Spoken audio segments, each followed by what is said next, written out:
We all know Scar, the villainous, cunning brother of Mufasa, who claimed the throne after betraying his family in The Lion King. Scar's story seemed to end when the hyenas attacked him after he fell down the Pride Rock during the final battle. But what if this wasn't his end, and Scar somehow survived the hyena attack? Now imagine this. In Hercules, there's a scene where Hercules is posing for a portrait, but look closely at what he's wearing. Doesn't it look familiar? It's dark, with a scraggly mane.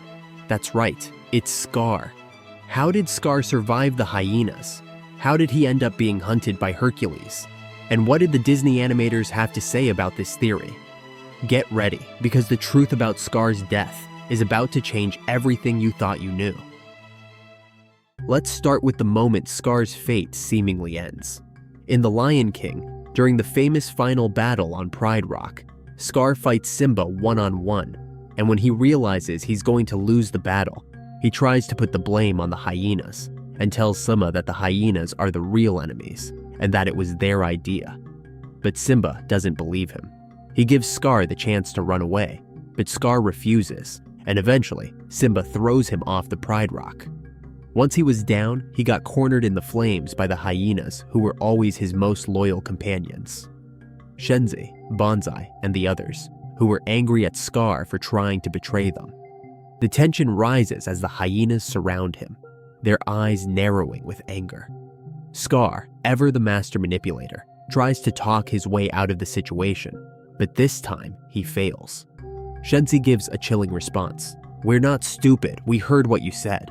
The hyenas move in closer, their snarls growing louder. Scar's fear turns to panic as they lunge at him. Scar lets out a blood-curdling scream as the hyenas attack him, and we're left to assume he was torn apart, right? But here's the thing. We never actually see Scar's body after this. Unlike other characters who have clear endings, like Mufasa or even the hyenas in later stories, Scar's fate is left unclear. The scene changes, and we're left to wonder what really happened. But what if Scar wasn't killed by the hyenas? What if he somehow survived? Because when we look at another Disney movie, Hercules, we see that in one scene, Hercules is standing proudly while an artist paints his portrait. But if you look closely at what Hercules is wearing, it's a lion skin. At first, it just looks like any lion pelt. But then, you notice the dark mane and the green eyes. We see a familiar face. It's Scar. But how did Scar end up as a trophy on Hercules' shoulders? Scar isn't from ancient Greece, so how could he be part of Hercules' story? Because the answer does come from ancient Greek traditions. In ancient Greek mythology, it was common for warriors to wear the skins of the animals they defeated as trophies, a symbol of their strength and victory. Hercules himself, in the legends, is often depicted wearing the skin of the Nemean lion, a fearsome beast he defeated as one of his 12 labors. Wearing the pelt was a symbol of his triumph over nature's most dangerous creatures. So what if, after surviving the hyenas, Scar wandered far from the Pride Lands, weakened and bitter, only to cross paths with Hercules on his journey? In this scenario, Scar, still the evil villain, meets the demigod hero, which leads to a battle. Scar, no longer the powerful villain he once was, is no match for Hercules, who kills the lion and keeps his skin as a trophy. This theory isn't as far-fetched as it may sound. Disney often blends different universes and characters in fun and unexpected ways. We see it in subtle Easter eggs throughout their films, like Beauty and the Beast characters appearing in The Hunchback of Notre Dame, or the genie's references to other Disney heroes in Aladdin. But to further support this theory, we have to turn to one of Disney's most legendary animators, Andreas Deja. Deja, who is the lead animator for both Scar in The Lion King and Hercules' design in Hercules, has dropped subtle hints that this crossover wasn't just a coincidence. In interviews, Deja has hinted that the decision to use Scar's pelt in Hercules was intentional, a little nod to Disney's rich, interconnected universe. Imagine being part of the animation team and crafting these characters, knowing that you've tied two stories together in such a hidden yet profound way. Deja's wink to the audience suggests that Scar's story didn't end with the hyenas. It ended with a true mythological hero. But Scar's influence didn't end with his death, whether it was by the hyenas or by Hercules.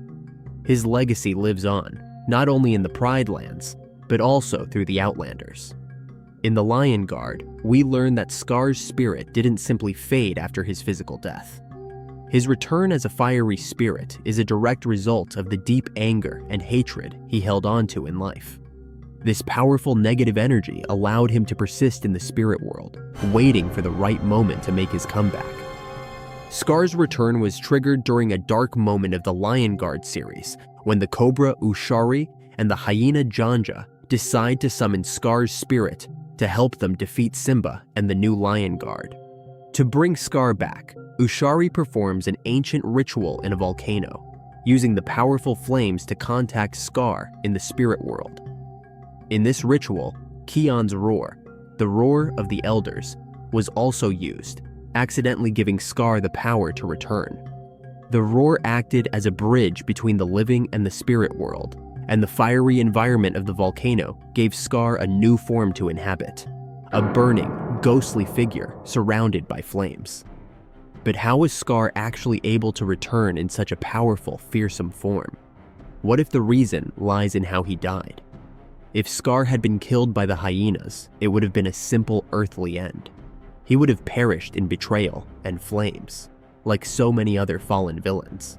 But if Scar was actually defeated by Hercules, a demigod, then his death would carry much more weight. In Greek mythology, the gods and demigods often had the power to affect someone's fate after death.